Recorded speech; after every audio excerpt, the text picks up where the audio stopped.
Mr. President, it's been a long time since you sat down with an American television network, almost 3 years, I think. Thank you for your time. There's a lot to discuss. I hope we have time to get to all of the issues.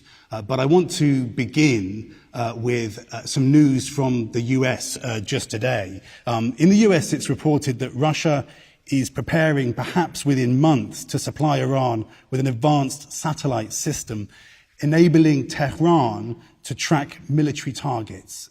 Is that true?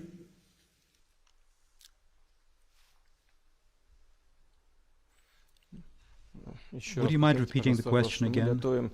That we are preparing to hack what kind of facilities?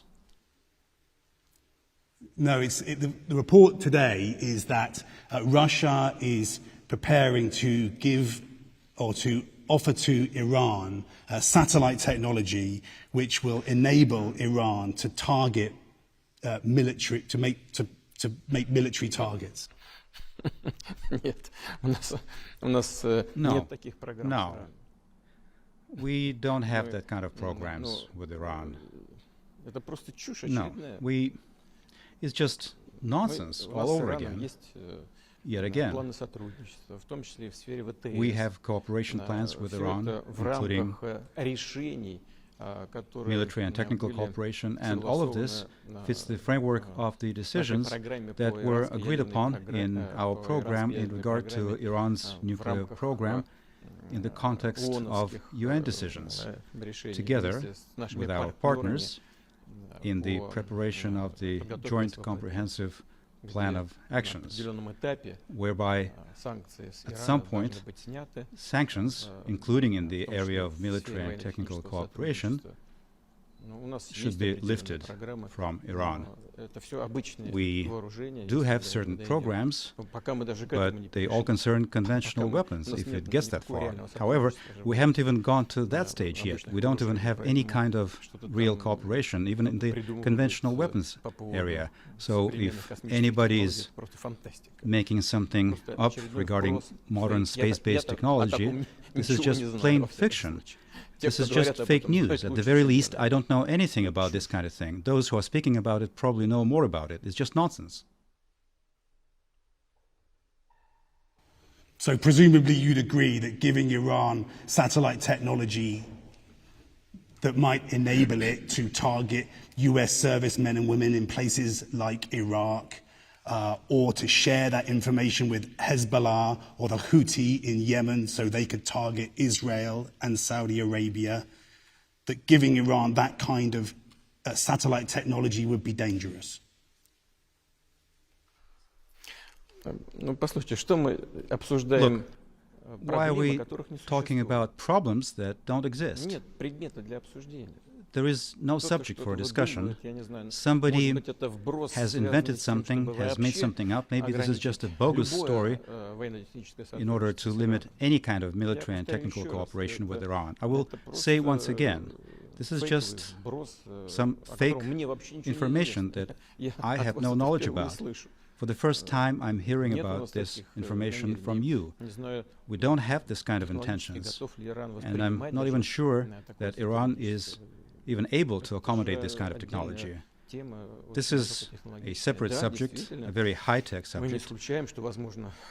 Yes, indeed, we don't rule out that cooperation with many world nations and us is possible in space, but probably everybody knows very well our position in terms that we are categorically against space militarization altogether.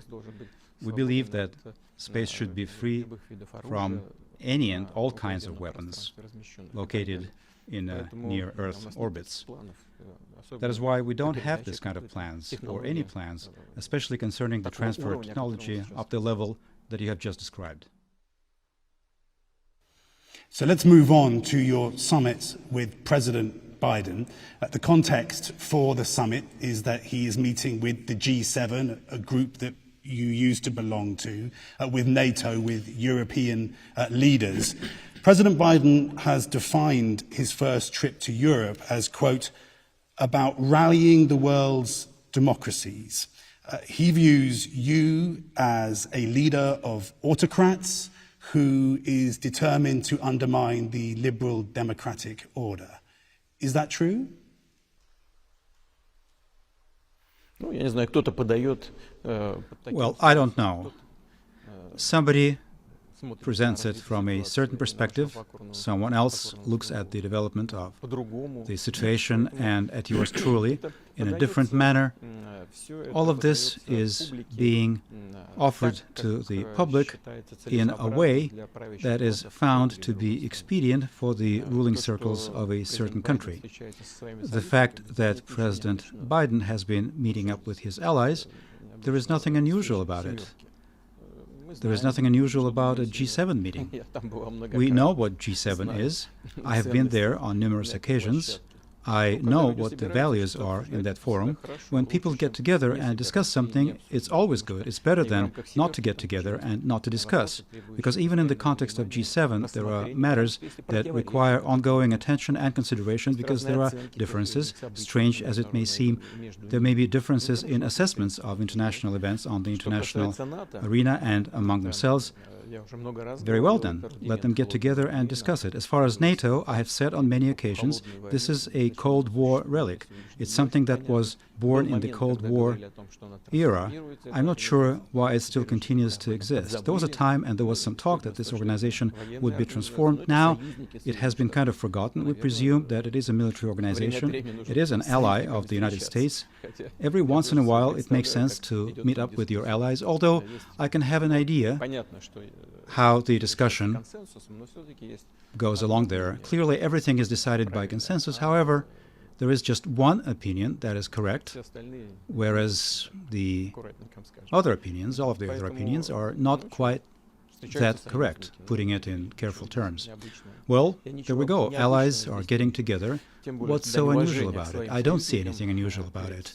As a matter of fact, it's a sign of respect to the U.S. allies before a summit between the U.S. and Russian presidents take place. Probably it is being presented as desire to find out their opinion on the key issues of the current agenda, including those issues that President Biden and I will discuss. However, I'm inclined to think that despite all of these niceties, the United States, as far as their relationship with Russia, will be promoting what they consider important and necessary for themselves, above all for themselves, for their economic and military interests. However, to hear what their allies have to say about that probably never hurts. This is a working procedure. So let's talk about your meeting with President Biden, the summit that will happen after those meetings. President Biden asked you to meet with him. He didn't make any preconditions. Were you surprised? No. We have a bilateral relationship that has deteriorated to what is the lowest point in recent years. However, there are matters that need a certain amount of comparing notes and identification and determination of mutual positions, so that matters that are of mutual interest can be dealt with in an efficient and effective way in the interests of both the United States and Russia. So there is nothing unusual about it. In fact, despite this seemingly harsh rhetoric, we did expect those suggestions because the U.S. domestic political agenda made it impossible for us to restore the relationship at an acceptable level. This meeting should have taken place at some point. So President Biden launched this initiative. Prior to that, as you will know, he had supported the extension of the START treaty, which of course was bound to meet with support from our side, because we believe that this is a treaty in the area of containment of strategic offensive weapons. It has been worked through and thoroughly and meets our interests and meets the U.S. interests. So this offer could be expected. Will you go into the summit agreeing to begin more arms control talks immediately after the summit? Because, as you mentioned, President Biden has extended New START by 5 years. Washington would like that to be the beginning, not the end of that conversation.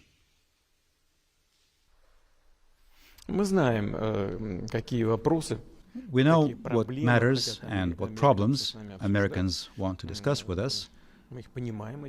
We understand these questions, matters, and problems. We are prepared for this joint work. We have certain, if not differences, then different understandings of what pace, at what pace, and in what directions we need to be moving. We know what constitutes priorities for the U.S. side, and generally speaking, this is a process that needs to be advanced at the professional level, along the lines of the Foreign Ministry and Defense Ministry on the Russian side, and Pentagon and the State Department on the U.S. side. We are prepared for this work. We've heard signals that the U.S. side would like to see these negotiations resumed at this expert level of professionals. We will see if the conditions for this have been created following the summit. Of course, we're not saying no. We are prepared to do this work. President Biden wants predictability and stability. Is that what you want?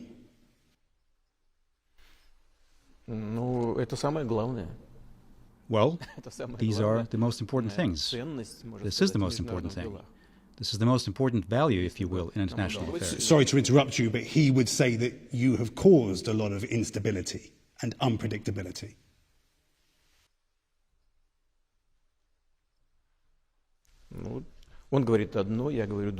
Well, he says one thing, I say another thing, but maybe at some point, in certain ways, our rhetoric varies and is different, but if you ask my opinion now, I'm telling you what it is.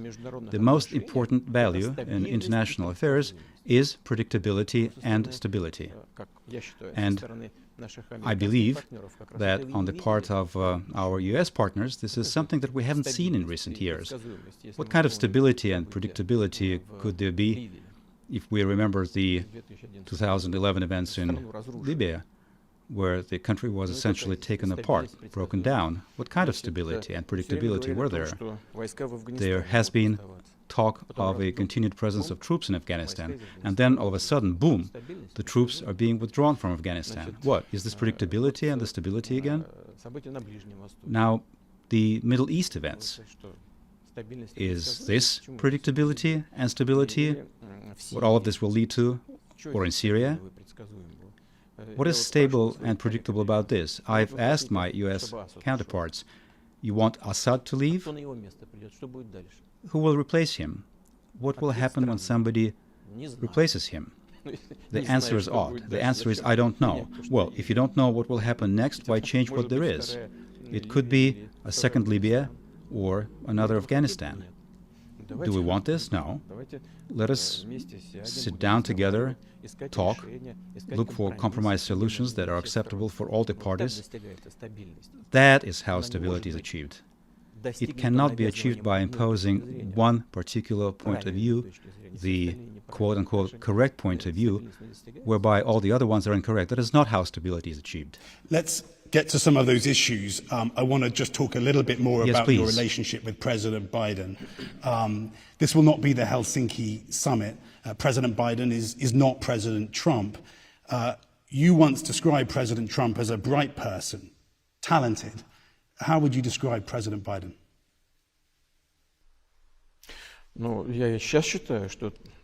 Well, even now, I believe that former U.S. President Mr. Trump is an extraordinary individual, talented individual. Otherwise, he would not have become a U.S. president. He's a colorful individual, and you may like him or not. And he didn't come, of course, from the U.S. establishment. He had not been part of big-time politics before.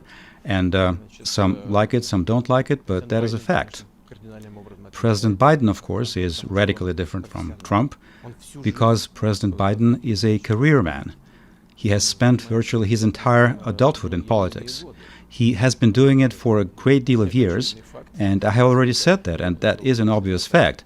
Just think of the number of years he spent in the Senate, and how many years he was involved in matters of international politics and disarmament virtually at the expert level.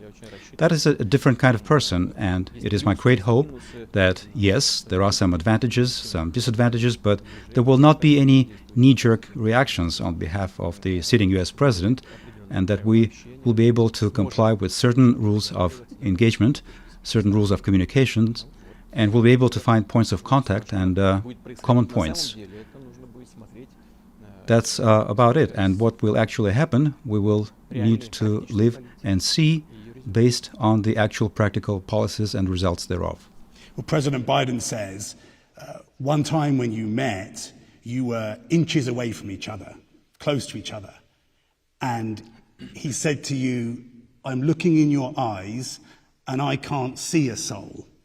And you said, we understand each other. Do you remember that exchange? As far as soul, I'm not sure. One has to think about what soul is. But I do not remember this particular part of our conversations, to be honest with you. I do not remember. We all, when we meet, when we get together, when we talk, when we work, we strive and achieve for some solutions. We all proceed from the interests of our nations and our states, and this is fundamental and is the bedrock of all our actions and intentions. And this is the driving force and the motive for organizing meetings of this kind.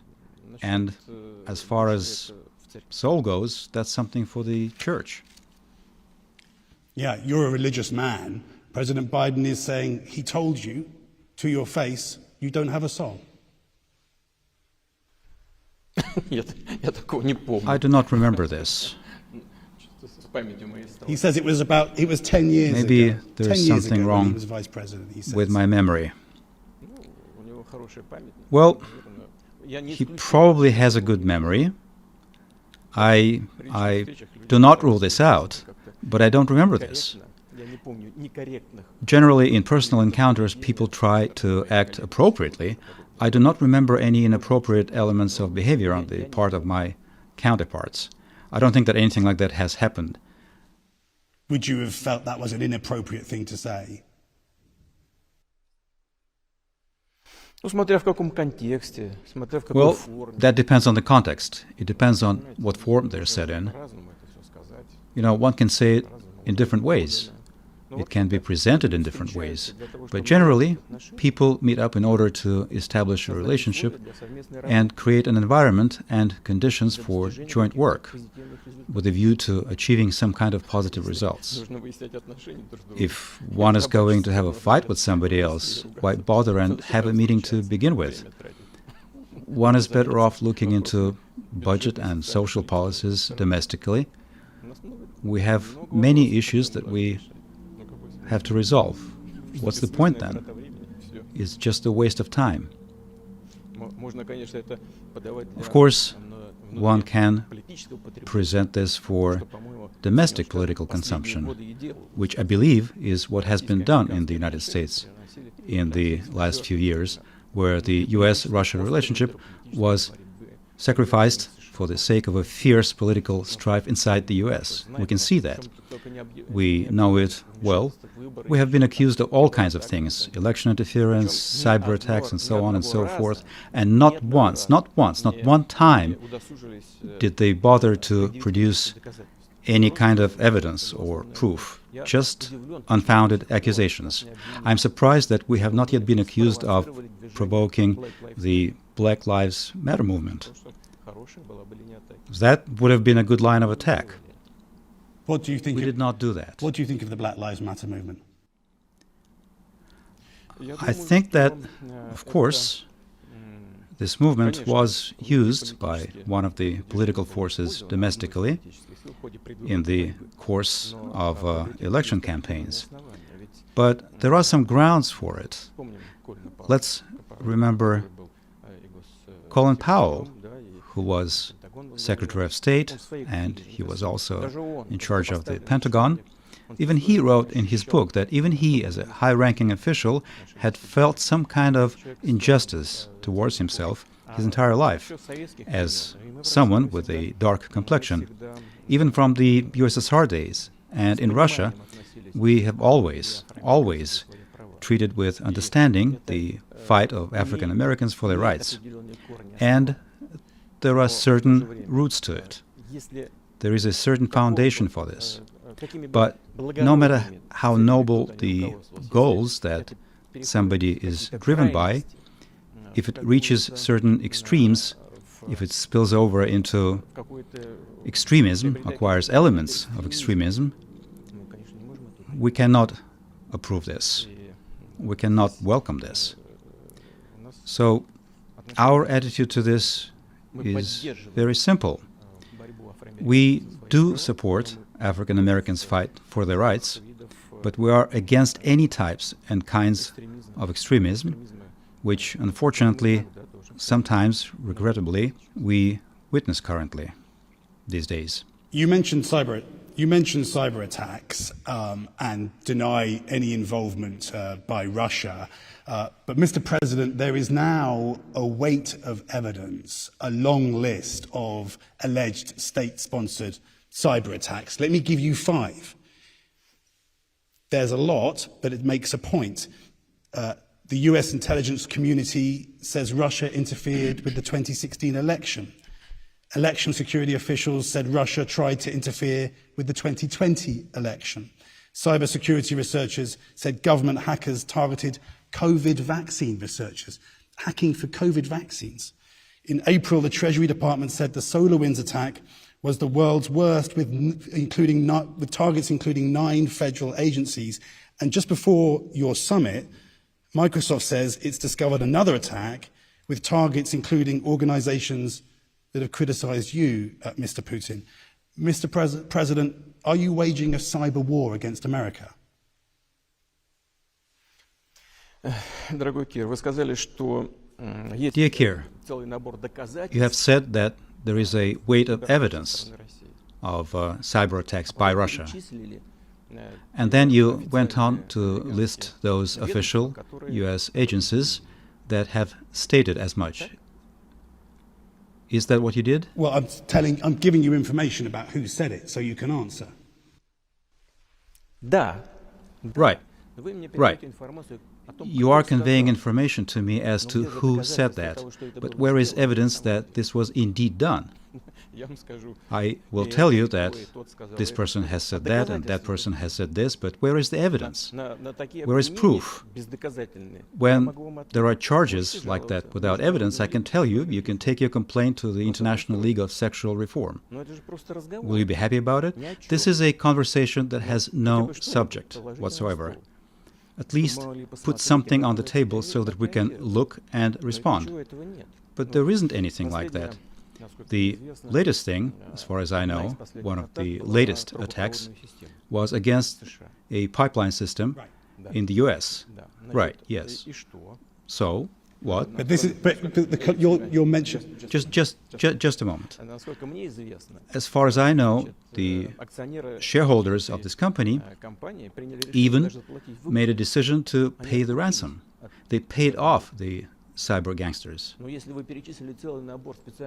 If you have listed an entire set of US special services, powerful, respectable, global, after all, they can find whoever the ransom was paid to. And once they do that, I hope they will realize that Russia has nothing to do with it. Now, there's some kind of a cyber attack against a meat processing plant. Next time, they will say there was an attack against some Easter eggs. It's becoming farcical, like an ongoing farcical thing, a never-ending farcical thing. You said plenty of evidence, but you haven't cited any proof, yet again. But this is an empty conversation, a pointless conversation. What exactly are we talking about? You've moved on to this question of ransomware and criminals. Russian-speaking criminals, is the allegation, are targeting the American way of life: food, gas, water, hospitals, transport. Why would you let Russian-speaking criminals disrupt your diplomacy? Don't you want to know who's responsible? You know, the simplest thing to do would be for us to sit down calmly and agree on joint work in cyberspace. And we did suggest that to Mr. Obama's administration. We started in September, during his last year in office, in October at first. They didn't say anything. Then in November they came back to us and said that yes, it was interesting. Then the election was lost. We restated this proposal to Mr. Trump's administration. The response was that it is interesting, but it didn't come to the point of actual negotiations. There are grounds to believe that we can build an effort in this area with the new administration. We hope that the domestic political situation in the United States will not prevent this from happening. But we have proposed to do this work together. Let's agree on the principles of mutual work. Let's find out what we can do together. Let's agree on how we will structure counter efforts against this process that is gaining momentum. We here in the Russian Federation have cybercrime that has increased many times over in the last few years. We're trying to respond to it. We're looking for cyber criminals. If we find them, we punish them. We are willing to engage with international participants, including the United States. You are the ones who have refused to engage in joint work. What can we do? We cannot build this work. We cannot structure this work unilaterally. Well, I'm not the government, Mr. Putin. I'm just a journalist asking I understand that. Questions. But if you clearly want to negotiate, you must have something to negotiate with. You don't ask for a truce unless you're fighting in a war. You know, as far as the war, NATO, officially, I'd like to draw your attention to that. NATO has officially stated that it considers cyberspace a battlefield, an area of military action, and conducts military exercises in that battlefield. And you're involved in that battlefield.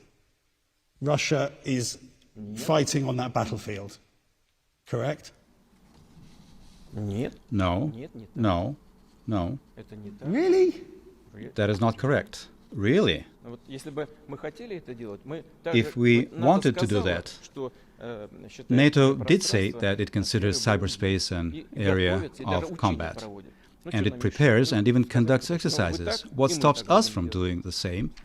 If you do that, we will do the same thing, but we don't want that. Just like we don't want space militarized, in the same manner, we don't want cyberspace militarized. And we have suggested on many occasions agreeing on mutual work in the cybersecurity area. But your government refuses to. I saw your proposal from September, from just in September.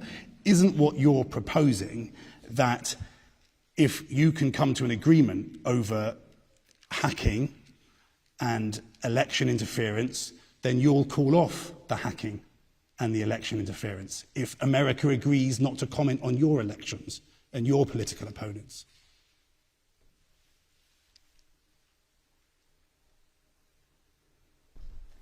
What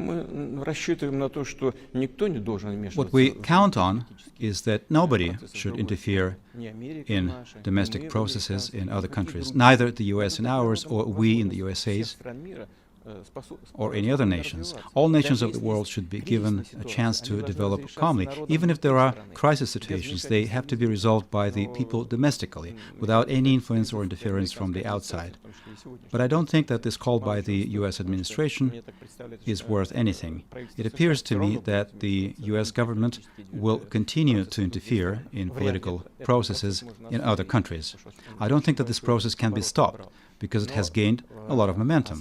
However, as far as joint work in cyberspace to prevent some unacceptable actions on the part of cyber criminals, that definitely is something that can indeed be agreed upon. And it is our great hope that we will be able to establish this process with our US partners. If you were in America, what would you fear might happen next? The lights being switched off the way they were in Western Ukraine in 2015?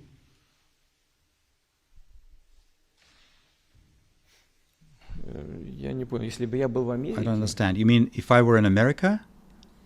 What would I be afraid of if I were an American, or what? What should Americans worry? What might happen next if there's no agreement on cyber? You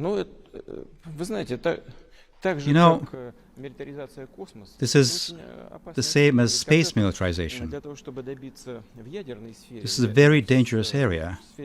At some point in the past, in order to achieve something in the nuclear area, in terms of confrontation in the area of nuclear weapons, the USSR and the United States did agree to contain this particular arms race.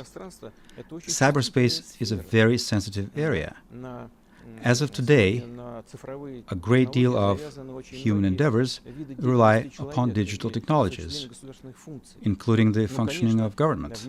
And of course, interference in these processes can cause a lot of damage and a lot of losses. And everybody understands that. And I'm repeating for the third time, let's sit down together and agree on joint work on how to achieve security in this area. That is all. What is bad about it? I don't even understand. I'm not asking you. I'm not trying to put you on the spot. But for me, as an ordinary citizen, it would not be clear and understandable. Why is it that your government refuses to do it? Accusations keep coming, including up to interference and involvement in a cyber attack against some kind of a meat processing plant. But in the meantime, our proposal to start negotiations in this area are being turned down. This is some kind of nonsense, but that's exactly what's been happening. I repeat one more time. It is my hope that we will be able to start engaging in positive work in this area. In terms of what's to be afraid of, why is it that we suggest agreeing on something? Because what people can be afraid of in America, the very same thing can be a danger to us. US is a high-tech country. NATO has declared cyberspace an area of combat. That means they are planning something. They are preparing something. So obviously, this cannot but worry us. Do you fear that American intelligence is deep inside Russian systems and has the ability to do you a lot of damage in cyber? I'm not afraid, but I bear in mind that it is a possibility. Let me ask you about human rights, an issue that President Biden will raise. Mr. President, he'll raise the issue of Alexei Navalny, targeted for assassination, now in a Russian jail. Mr. President, why are you so threatened by opposition? Who says that I feel threatened by opposition, or we're threatened by opposition? Who told you? Who told you that? Well, a Russian court has just... excuse me, I'm sorry. A Russian court has just outlawed organizations connected to Mr. Navalny. Literally every non-systematic opposition figure is facing criminal charges. In journalism, Medusa and V-Times have been hit with foreign agent labels and face collapse. Mr. President, it's as if dissent is simply not tolerated in Russia anymore.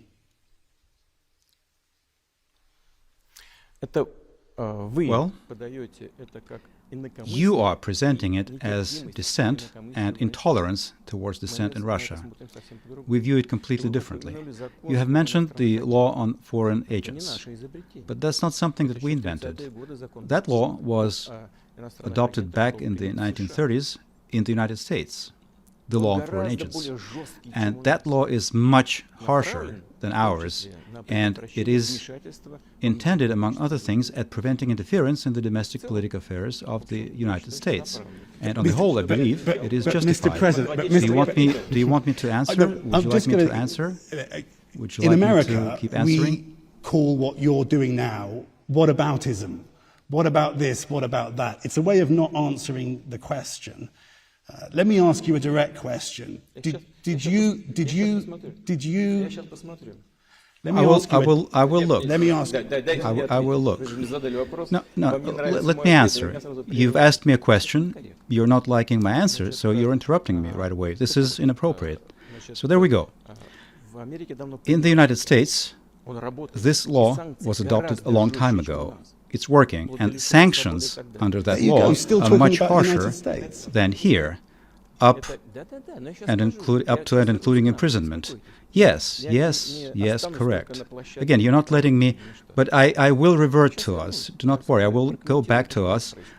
I will not remain focused on U.S. problems exclusively. I will revert and go back and comment on what's happening here. I thought your belief was that nations shouldn't intervene in other countries' domestic affairs. Correct. Shouldn't comment on other countries' politics. But there you are doing it again. No. If you muster some patience and let me finish saying what I mean to say, everything will be clear to you. But you're not liking my answer. You don't want my answer to be heard by your audience. That is the problem. You're shutting me down. Is that free expression, or is that free expression the American way? Please answer. So, thank you very much. Here we go. The U.S. adopted this law. We passed this law only very recently in order to protect our society against outside interference.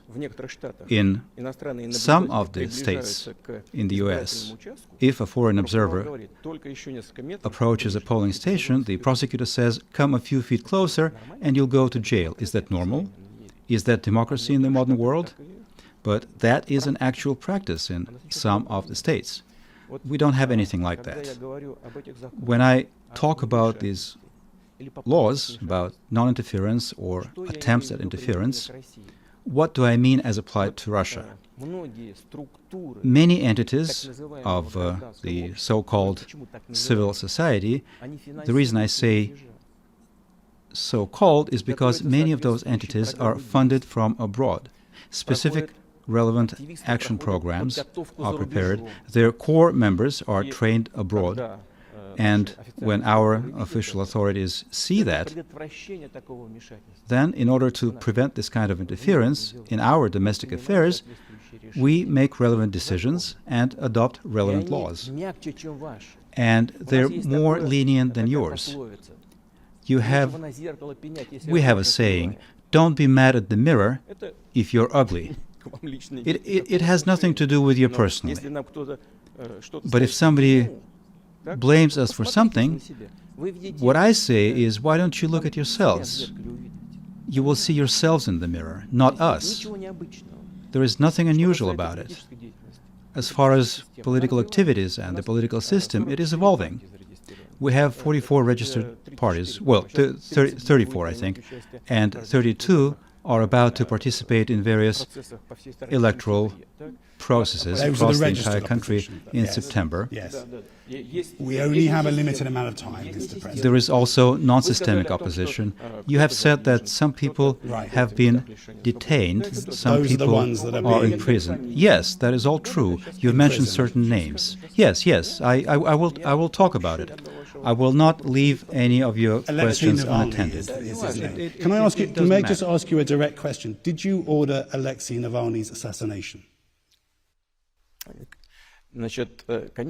Of course not. We don't have this kind of habit of assassinating anybody. That's one. Number two is, I want to ask you, did you order the assassination of the woman who walked into the Congress and who was shot and killed by a policeman? Do you know that 450 individuals were arrested after entering the Congress, and they didn't go there to steal a laptop?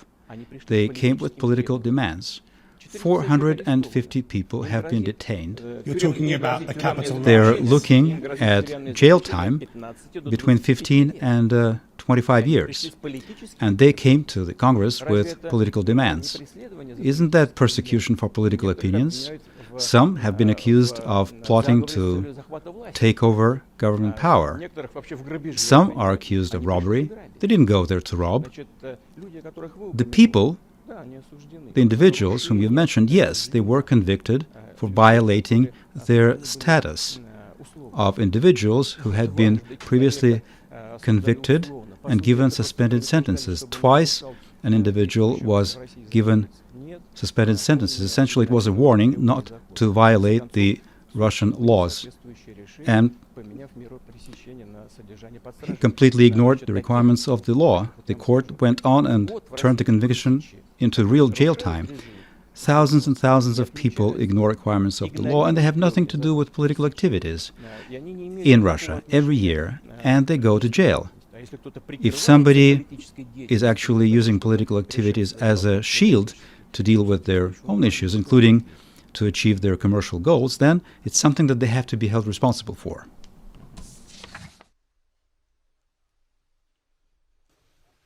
There you go again, Mr. President. What about America when I've asked you about Russia?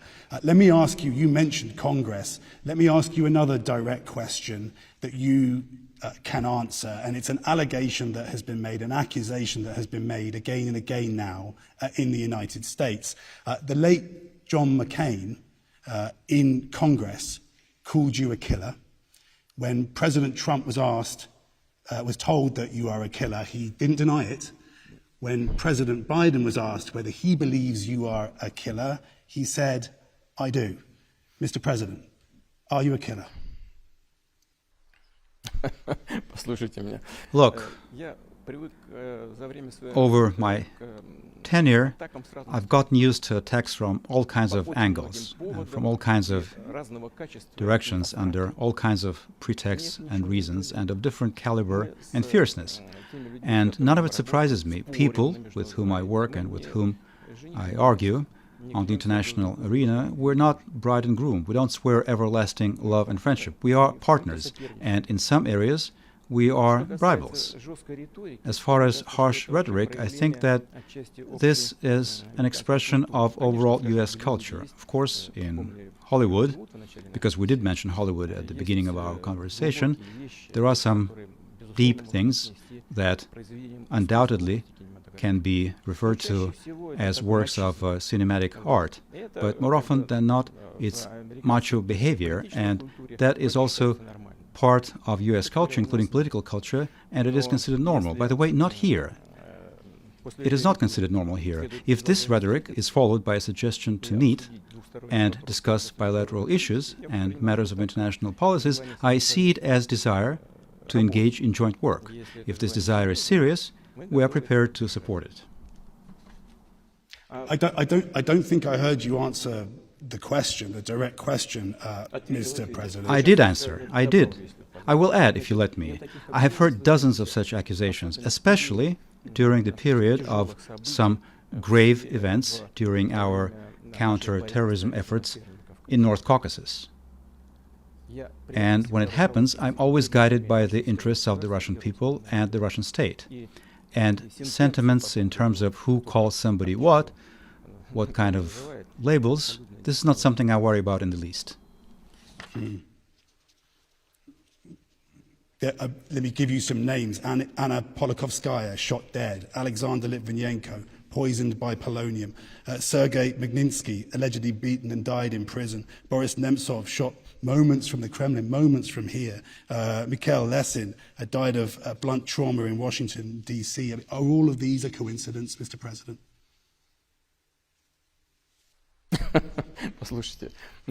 Look, you know, I don't want to come across as being rude, but this looks like some kind of indigestion, except that it's verbal indigestion.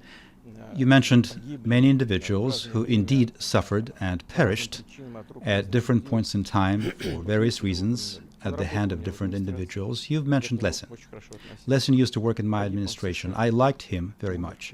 He perished in the United States, died or perished. I'm not sure which. We should ask you how exactly he perished. I regret to this day that he is not with us anymore. In my opinion, he's a very decent individual. As far as the others, we found some of the criminals who committed those crimes, and some are in prison.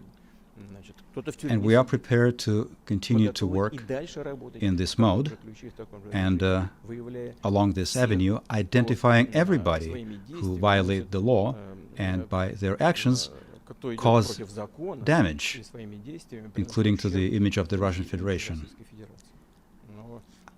However, just piling everything together is meaningless, inappropriate, and baseless. If one sees this as a line of attack, then very well. Let me listen to it one more time, but I repeat, I have heard it many times, but this doesn't baffle me. I know which direction to move in order to secure the interests of the Russian state.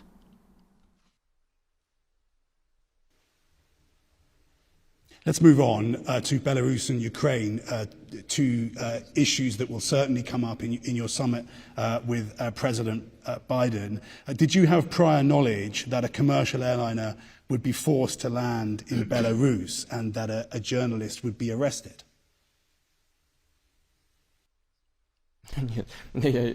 No, I did not know about this. I didn't know about any airliner. I didn't know about the individuals who were detained there subsequently. I found out about it from the media. I didn't know. I didn't have a clue about any detainees. I don't know. It is of no interest to us. You appeared to approve of it, judging by your meeting with President Lukashenko soon afterwards. Not that I approve of it, not that I condemn it, but, well, it happened. I said recently in one of my conversations with a European colleague, I told him about the version of Mr. Lukashenko, who told me about it.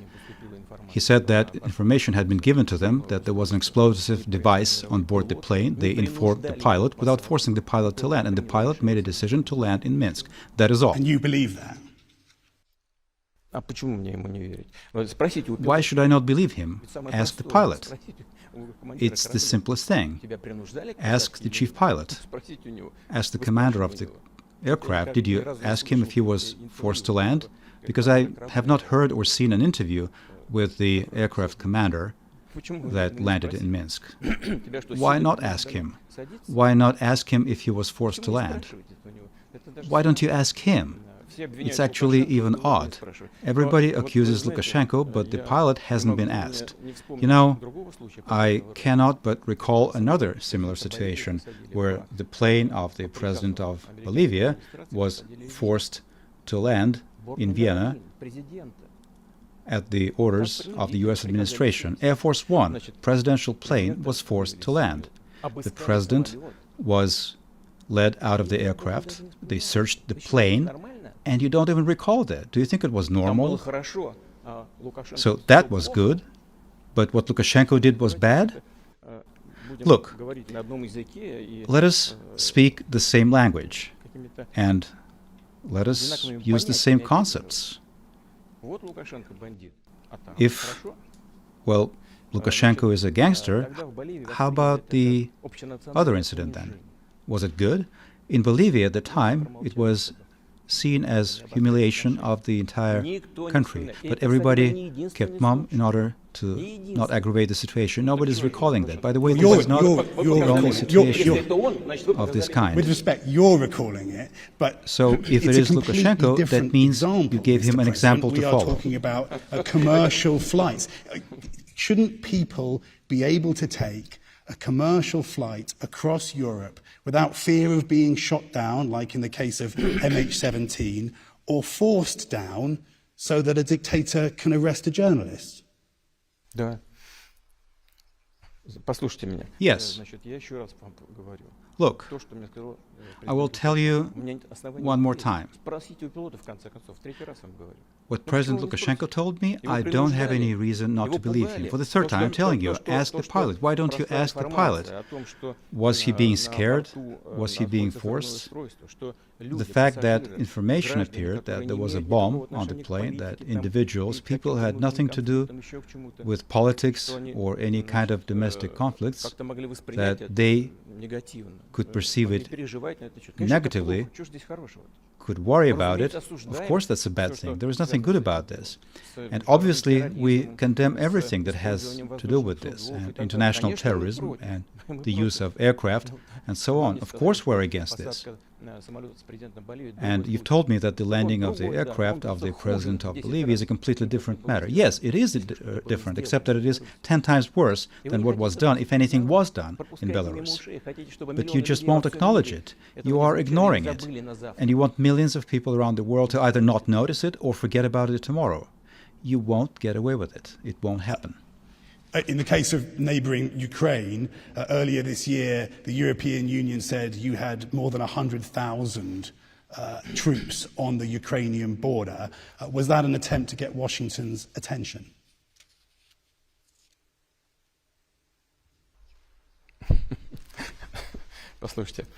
Look, first, Ukraine itself constantly, and I think is still doing that. It kept bringing personnel and military equipment to the conflict area in the southeast of Ukraine, Donbass. That's one. Two is that we conducted exercises in our territory, and not just in the south of the Russian Federation, but also in the Far East and in the north and in the Arctic. Simultaneously, military exercises were being held in different parts of the Russian Federation. At the very same time, the U.S. was conducting military exercises in Alaska. Do you know anything about it? Probably not. But I'll tell you that I do know. And that is in direct proximity to our borders. But that's in your territory, on your land. We didn't even pay attention to it. What is happening now? Now, at our southern borders, there is a war game, Defender Europe. 40,000 personnel, 15,000 units of military equipment. Part of them have been airlifted from the U.S. continent directly to our borders. Did we airlift any of our military technology to the U.S. borders? No, we did not. But many of those, why are you worried? Many of those exercises are a response to your actions, Mr. President. Do you worry that your opposition to NATO has actually strengthened it? For 6 years, NATO has spent more on defence. That's some defense. Some defense. During the USSR era, Gorbachev, who is still, thank God, with us, you can ask him, got a promise, a verbal promise. However, it was a promise that there would be NATO expansion to the east. Where are those promises? 2 waves of expansion. Where is that written down? Where is that promise written down? Right. Well done. Well done. Correct. You've got a point. Got you good. Well, congratulations. Of course, everything should be sealed and written on paper. But what was the point of expanding NATO to the east and bringing this infrastructure to our borders? And all of this before saying that we're the ones who have been acting aggressively? Why? On what basis? Did Russia, after the USSR collapsed, present any threat to the United States or European countries? We voluntarily withdrew our troops from Eastern Europe, leaving them just on empty land. Our people there, military personnel, lived there for decades in what was not normal conditions, including their children. We went to tremendous expenses. And what did we get in response?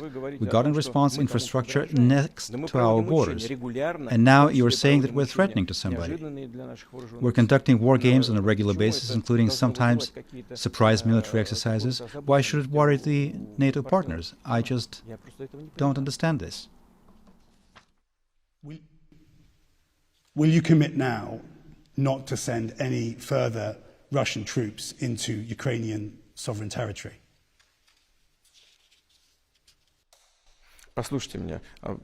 Look, did we say that we were planning to send our armed formations anywhere? We conducted war games in our territory. How can this not be clear?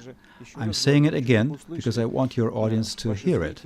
I want your listeners to hear it, both on the screens of their television sets and on the internet. We conducted military exercises in our territory. Imagine if we sent our troops into direct proximity to your borders.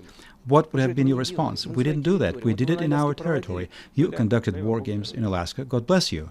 But you had crossed an ocean, brought thousands of personnel and thousands of units of military equipment close to our borders, and yet you believe that we're acting aggressively, and somehow you're not. Just look at that. Pot calling the kettle black.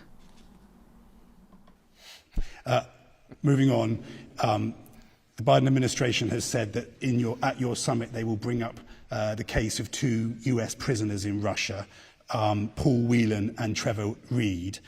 They are two former Marines. Trevor Reed is suffering from COVID in prison. Why don't you release them ahead of the summit? Wouldn't that show goodwill? I know that we have certain US citizens who are in prison, have been convicted, but if one considers the number of Russian Federation citizens who are in US prisons, then these numbers don't even compare. The United States, in recent years, has made a habit of catching Russian Federation citizens in third countries and taking them in violation of all international legal norms and put them in prison. Unless we can have more time, I'm very happy to keep going for another 30 minutes. I control the time here, so don't worry about time. Your guy, the Marine, he's just a drunk and a troublemaker. As they say here, he got himself shit-faced on vodka and started a fight. Among other things, he hit a cop. It's nothing. It's just a common crime. There's nothing to it. As far as possible negotiations on this subject, sure, it can be talked about. Obviously, we'll raise the matter of our citizens in prison in the United States. Yes, it can be a specific conversation, sure. We're happy to do it, although it doesn't seem that the U.S. administration has raised that matter, but we're prepared to talk about that. Our pilot Yaroshenko has been in prison in the U.S. for a good, I don't know how many years, 15, maybe 20 years. And there, the problem also seems to be a common crime. We could and should talk about it, but we haven't been talking about this, but we could. If the U.S. side is prepared to discuss it, so are we. So his family will find that incredibly distressing to hear you talk about him that way. It does sound, though, as if you would consider some kind of a prisoner swap. There is nothing offensive about it. He got drunk on vodka and started a fight. He fought a cop. There is nothing offensive about it. These things happen in life. There is nothing horrible about it. It happens to our men as well. Somebody gulps down some vodka and starts a fight. So you violate the law, you go to prison. What would have happened if he'd fought a cop in your country? He would have been shot dead on the spot, and that's the end of it. Isn't that the case? And on the prisoner swap question, is that something that you would consider? Are you looking to negotiate? You're meeting with the president. Yes, of course. Even better would be a discussion of the possibility of entering into an agreement on extradition of individuals who are in prison. This is a standard international practice. We have such agreements with several countries. We are prepared to enter into such an agreement with the United States. And just to be clear, so we hear it from you, which Russian prisoners in the US would you be hoping to bring back to Russia? By name. Well, we have a whole list. I've just mentioned our pilot, a pilot named Yaroshenko, who was taken to the US from a third country and was given a rather lengthy sentence. He has some serious health issues, but the prison administration is not paying attention to this. You have mentioned that your citizen has coronavirus, but nobody's paying attention to the health issues of our citizen. We are prepared to discuss these issues.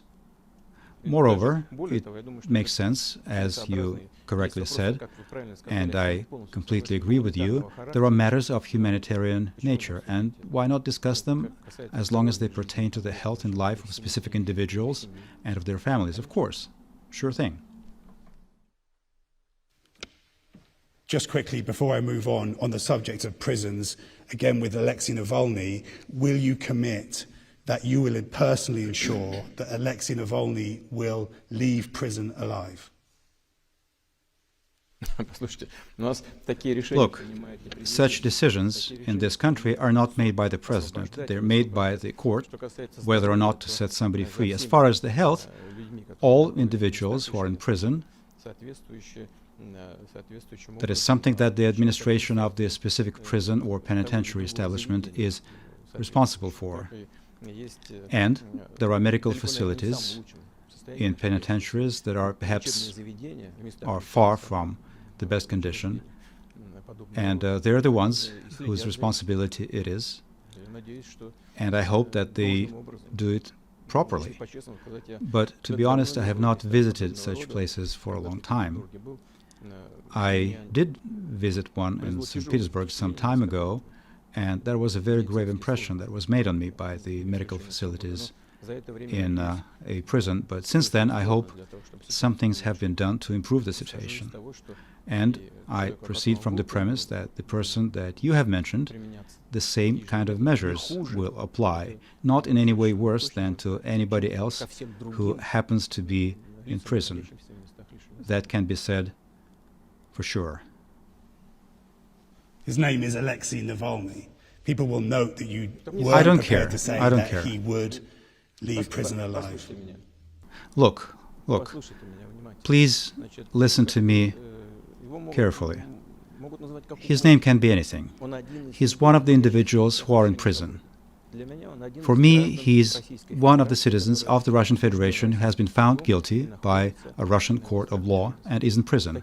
There are many citizens like that. By the way, our so-called prison population, the people who are in prison, in the last few years has been reduced by almost 50%, which I consider a big victory for us and a major sign of the fact that our legal system is becoming more humane. So he will not be treated any worse than anybody else. Nobody should be given any kind of special treatment. It would be wrong. Everybody should be in an equal situation. This is called the most favored nation treatment. Not worse than anyone else. And the individual that you have mentioned, that applies to him as well. I appreciate the extra time, Mr. President. The team has been in quarantine for almost 2 weeks, so this interview is very important to us. I want to ask you about China. China is working on its 4th aircraft carrier. It has 2. Russia has 1, and it's not in service at the moment. China refused to take part in arms control talks last year. You complain so much about NATO to your west. Why do you never complain about China's militarization to your east?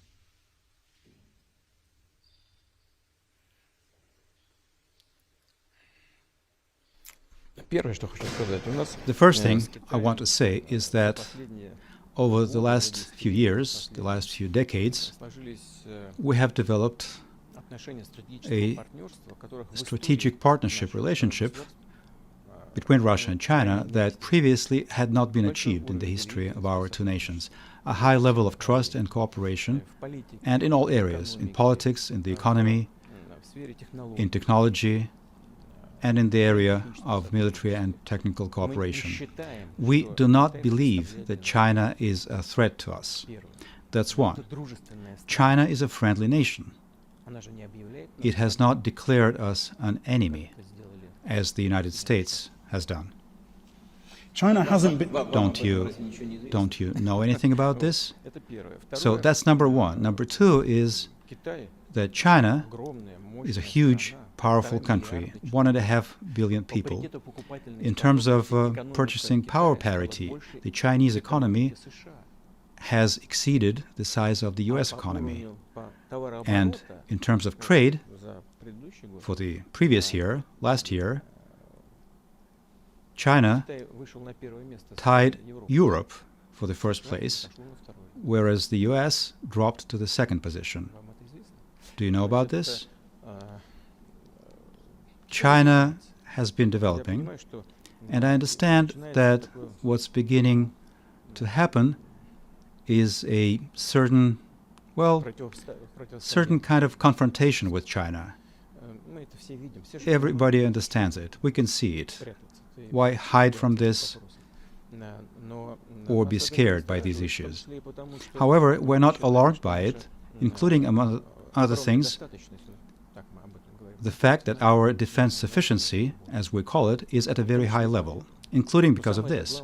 But the most important thing is the nature and level of our relationship with China.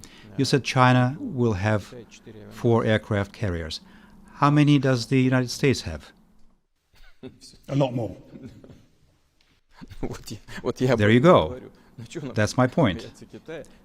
Why would we worry about the Chinese aircraft carriers? On top of everything else, we have a vast border with China, but it's a land border. What, do you think the Chinese aircraft carriers will be sent to cross our land border into our territory? This is just a meaningless conversation. But you also have a Pacific coast. But you're right, there will be 4 of them. Yes, there will be 4 of them. Coast? Well, the coast is huge, but the bulk of the border between us and China is a land border. And yes, you're right that there will be 4 of them, because 1 needs to be in maintenance, 1 needs to be on combat duty, 1 needs to be in repairs. There is nothing excessive here for China. That is why what you said, that China won't engage in negotiations, arms control. It refuses to negotiate reductions in nuclear offensive weapons. You should ask the Chinese about it, whether it's good or bad. It's up to them. But their arguments are simple and they're understandable. The level, both in terms of the amount of ammunition and warheads and delivery vehicles, the United States and Russia are far ahead of China. And the Chinese justly ask, why would we make reductions if we are already far behind what you have? Or do you want us to freeze our level of nuclear deterrence? Why should we freeze? Why we, a country with a 1.5 billion population, cannot at least set the goal of achieving your levels? These are all debatable issues that require thorough consideration, but making us responsible for China's position is just comical. What do you think of China's treatment of the Uyghurs in Xinjiang?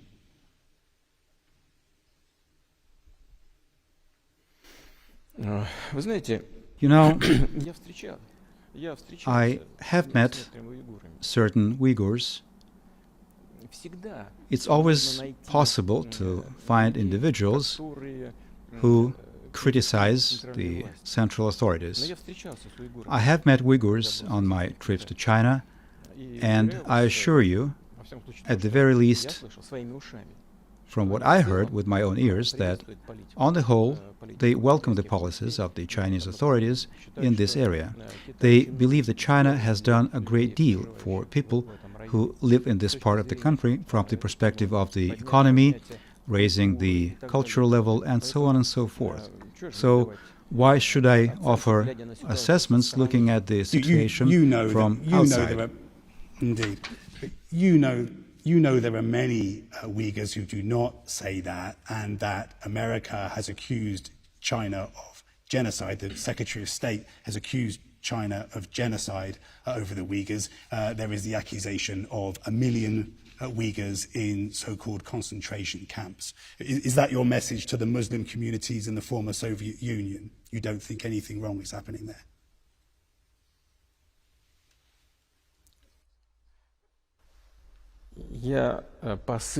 As far as the Muslim community in Russia, I need to give a message to it through the policies of the Russian authorities vis-à-vis Muslims in the Russian Federation. That is how I need to give my message to the Muslim community in the Russian Federation. Russia is an observer in the Organization of Islamic Conference. About 10% of our population, perhaps a little more, are Muslims. They are citizens of the Russian Federation who do not have another fatherland. they're making a colossal contribution to the development of this country, and that pertains to both clerics and ordinary citizens. Why should I speak to and build a relationship with this segment of our population by reference to the situation in China without understanding thoroughly what is happening there? I think you're better off asking about all these problems the foreign minister of the Chinese People's Republic or the State Department. It's just a question of whether you are prepared to criticize China. China, for example, abstained on Crimea at the Security Council. China's biggest banks have not contravened American sanctions against Russia. Do you think you get 100% support from China? You know, we are neighboring countries. One does not choose one's neighbors. We are pleased with the level of our relationship, which, as I said, is unprecedentedly high, as it has evolved over the last few decades, and we cherish it, just like our Chinese friends cherish it, which we can see. Why are you trying to drag us into some kind of issues that you evaluate as you see fit for building your relationship with China? I will tell you completely honestly. Can I be completely honest? Please, yeah. We can see attempts at destroying the relationship between Russia and China. We can see that those attempts are being made in practical policies. And your questions, too, have to do with that. I have set forth my position for you. I believe that this is sufficient, and I am confident that the Chinese leadership, being aware of the totality of these matters, including the part of their population who are Uyghurs, will find the necessary solution to make sure that the situation remains stable and benefits the entire multi-million-strong Chinese people, including its Uyghur part. You understand, of course. I'm just trying to question you about Russia's position in relation to China and the United States. Let me ask you in a different way. Are you splitting off from the US space program and moving forward with China? No. Why would you say that? We are prepared to work with the US in space, and I think recently the head of NASA said that he could not imagine development of space programs without its partnership with Russia. We welcome this statement, and I'll just explain, because the head of the Russia Space Agency has threatened leaving the International Space Program in 2025, and specifically talked about sanctions in relation to that threat. Well, honestly, I do not think that Mr. Rogozin, which is the name of the head of Roscosmos, has threatened anyone in this regard. I've known him for many years, and I know that he is a supporter of expanding the relationship with the United States in this area, in space. Recently, as I said, the head of NASA spoke in the same vein, and I personally fully support this, and we have been working with great pleasure all of these years, and we're prepared to continue to work. For technical reasons, though, and that is a different matter, is that the International Space Station is coming to an end of its service life, and maybe in this regard, Roscosmos does not have plans to continue their work. However, based on what I heard from our US partners, they too are looking at future cooperation in this particular segment in their own way. But on the whole, the cooperation between our two countries in space is a great example of a situation where, despite any kinds of problems in political relationships in recent years, it is an area where we have been able to maintain and preserve the partnership, and both parties cherish it. I just think that you misunderstood the head of our space agency. We are interested, and I assure you, in continuing to work with the US in this direction, and we will continue to do so if Our US partners don't refuse to do that. It doesn't mean that we need to work exclusively with the US. We have been working and will continue to work with China, which applies to all kinds of programs, including exploring deep space. And I think there is nothing but positive information here. Frankly, I don't see any contradictions here.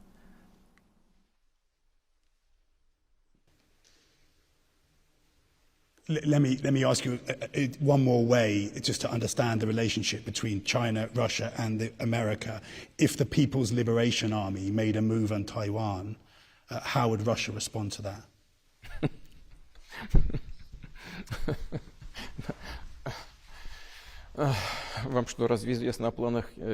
Are you aware of China's plans to militarily solve the Taiwan problem? I don't know anything about that. As we frequently say, politics do not require the subjunctive mood. The subjunctive mood is inappropriate in politics. There is no could be and would be in politics. I cannot comment on anything that is not a current reality of the modern world. Please bear with me. Don't be upset with me. But I think that this is a question about nothing. This is not happening. Has China stated that it intends to solve the Taiwan problem militarily? It hasn't happened so far. For many years, China has been developing its relationship with Taiwan. There are different assessments. China has its own assessment, the US has a different assessment, Taiwan may have its different assessment of the situation, but fortunately, it hasn't come to a military clash. I'm being told to wrap up, but if I could just ask you a couple more questions. Sure, please, go ahead. Our own Andrea Mitchell saw just this month the last border crossing into Syria, where supplies literally keep people alive. You're threatening to close that crossing in July at the Security Council. Why would you do that, knowing that it will cause the death of refugees?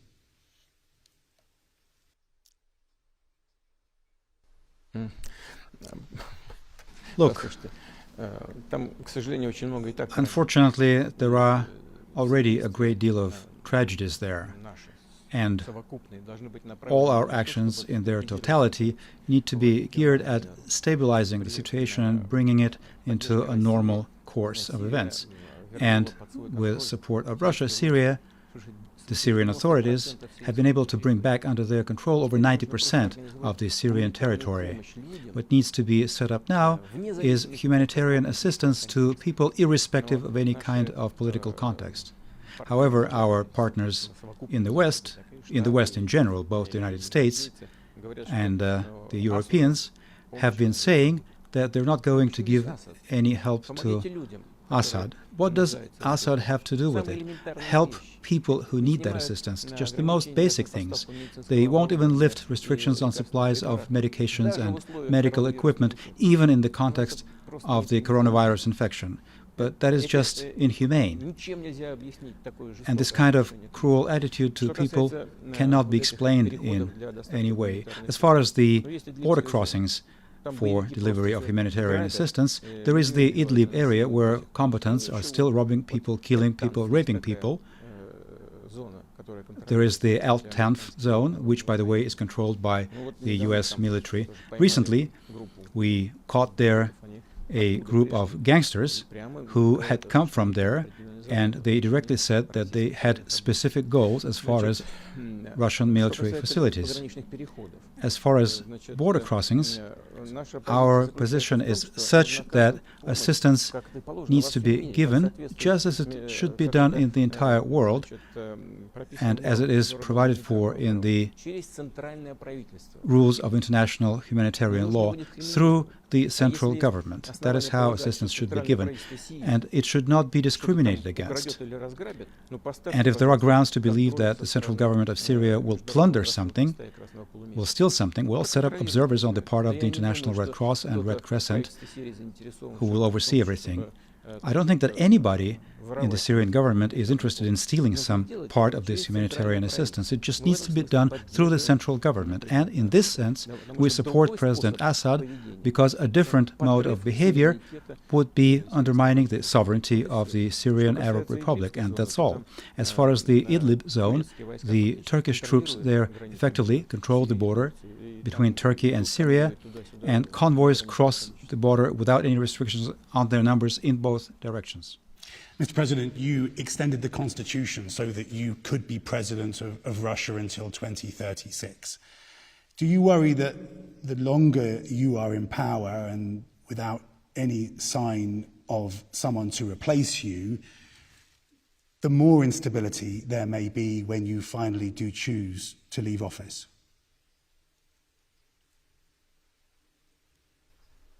What will collapse overnight?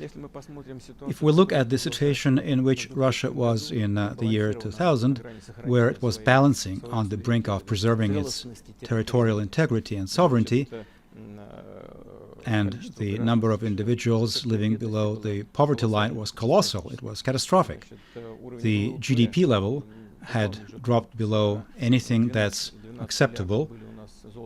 Our FX and gold reserves were 12 billion, whereas our foreign debt was 120 billion, if we count it in dollars. Now, the situation is different. There are many problems, but the situation is completely different. Of course, somebody will come and replace me at some point. Why would all of this collapse? We've been fighting international terrorism.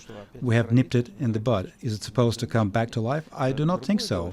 Another matter is that on the political arena, different people may emerge with different points of view. Well, great. Very good.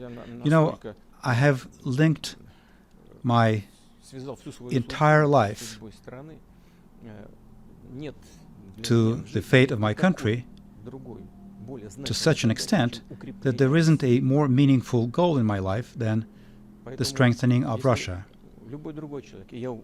If anybody else, and if I see that person, even if that person is critical of some areas of what I have been doing, if I can see that this is an individual who has constructive views, that he or she is committed to this country and is prepared to sacrifice his entire life to this country, not just a number of years, no matter his personal attitude to me, I will make sure, I will do everything to make sure that such people will get support. It is a natural biological process. At some point, naturally, someday, we will all be replaced. You will be replaced at where you are, I will be replaced at where I am, but I am confident that the fundamental pillar of the Russian economy and statehood and its political system will be such that Russia will be firmly standing on its feet and look into the future confidently. And would you look from that person for some kind of protection the same way that you offered to Boris Yeltsin when you took over?